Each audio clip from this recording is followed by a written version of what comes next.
सोनारपुर शांत था, लेकिन उसके किनारे पर था चुड़ैल वन, चुड़ैल का जंगल। बुजुर्गों ने चेतावनी दी थी, सूरज डूबने के बाद कभी अंदर मत जाना। उन्होंने कहा कि एक चुड़ैल भटके हुए लोगों को मौत के घाट उतार देती है। अमित और नेहा, शहर के एक कपल, ने इन कहानियों को अंधविश्वास मानकर खारिज कर दिया।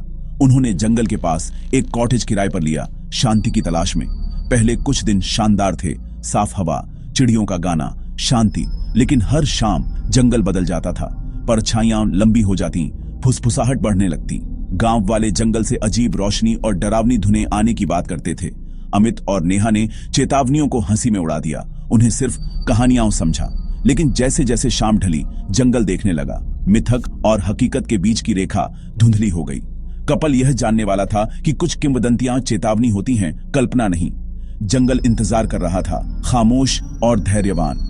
अमित और नेहा के लिए असली कहानी अभी शुरू हो रही थी, और यह डर में लिखी जाएगी। एक रात जंगल से एक खौफनाक बांसुरी की धुन बहती हुई आई। नेहा मंत्रमुग्ध हो गई, संगीत के रहस्यों के वादे की ओर खिंची चली गई। अमित को केवल डर महसूस हुआ, उसे गांव वालों की चेतावनियां याद आईं। नेहा एक तरह के सम्मोहन में पेड़ों की ओर बढ़ी। अमित उसके पीछे पीछे गया, उसे अकेला नहीं छोड़ सका। वे चुड़ैल वन में घुस गए। अमित के हाथ में टॉर्च कांप रही थी। हवा ठंडी हो गई, सड़ी हुई गंध से भरी हुई। मुड़े हुए पेड़ सामने खड़े थे, उनकी शाखाएं आसमान को खरोंच रही थीं। धुन उन्हें और अंदर खींचती गई, पीछे की दुनिया गायब होती जा रही थी। जंगल ने संगीत और उनके कदमों को छोड़कर सारी आवाजें निगल ली। परछाइयां नाच रही थीं और चांद की रोशनी मुश्किल से पत्तियों को पार कर पा रही थी। हर कदम ऐसा लग रहा था जैसे किसी और दुनिया में उतर रहे हों। खुशहाल रात की आवाजें गायब हो गईं, उनकी जगह एक अप्राकृतिक सन्नाटा छा गया। संगीत उन्हें आगे ले गया, अंधेरे के दिल में और गहरा। वे अब कंट्रोल में नहीं थे। चुड़ैल की पुकार ने उन्हें अपनी चपेट में ले लिया था।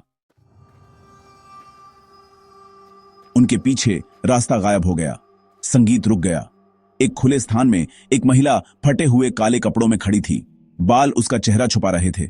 उसकी आवाज हर जगह से फुसफुसाई, तुम क्यों आए हो? अमित की टॉर्च ने जलती हुई आंखें और एक टेढ़ी मुस्कान दिखाई। यह चुड़ैल थी। हमने संगीत सुना, अमित हकलाया। चुड़ैल हंसी, एक आवाज जैसे सूखे पत्ते। जिज्ञासा खतरनाक होती है, घुसपैठियों को कीमत चुकानी पड़ती है। वह आगे बढ़ी, हवा जम गई। डर ने उन्हें जकड़ लिया। अमित ने नेहा का हाथ पकड़ा, वे भागे। शाखाएं टकराईं, जड़ें फंसी, लेकिन दहशत ने उन्हें आगे बढ़ाया। चुड़ैल की हंसी गूंज रही थी, अंधेरे में उनका पीछा कर रही थी। वे अंधाधुंध भागे, भागने के लिए बेताब थे। दुःस्वप्न असली था, और यह अभी खत्म नहीं हुआ था।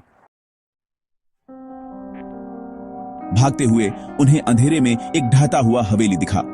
अंदर धूल और उदासी भारी थी। बड़ा हॉल खंडहर था, राहत फीकी पड़ गई। हवेली एक कब्र जैसी लग रही थी। अचानक ऊपर से एक बच्चे के रोने की आवाज गूंजी। नेहा की आंखों में डर और दया का युद्ध चल रहा था। बाहर चुड़ैल और अंदर अज्ञात के बीच फंसे वे सीढ़ियां चढ़े। रोने की आवाज उन्हें एक नर्सरी तक ले गई, जहां एक झूलता हुआ पालना था, खाली। फिर भी रोने की आवाजें आ रही थीं। आवाज एक भूतिया गूंज थी, त्रासदी की याद। घर उनके साथ शोक मना रहा था। हवेली में हर कदम सुरक्षा से एक कदम दूर महसूस हो रहा था। चुड़ैल की उपस्थिति बनी हुई थी, अदृश्य लेकिन महसूस की जा रही थी। भूतकाल और वर्तमान प्रेतवाधित हॉलों में धुंधले हो गए। वे आगे आने वाले के लिए तैयार थे। चुड़ैल नर्सरी के दरवाजे में तैरती हुई दिखाई दी। तुम मेरे दुख से बच नहीं सकते, वह फुसफुसाई। यह मेरा घर था, मेरा बच्चा छीन लिया गया।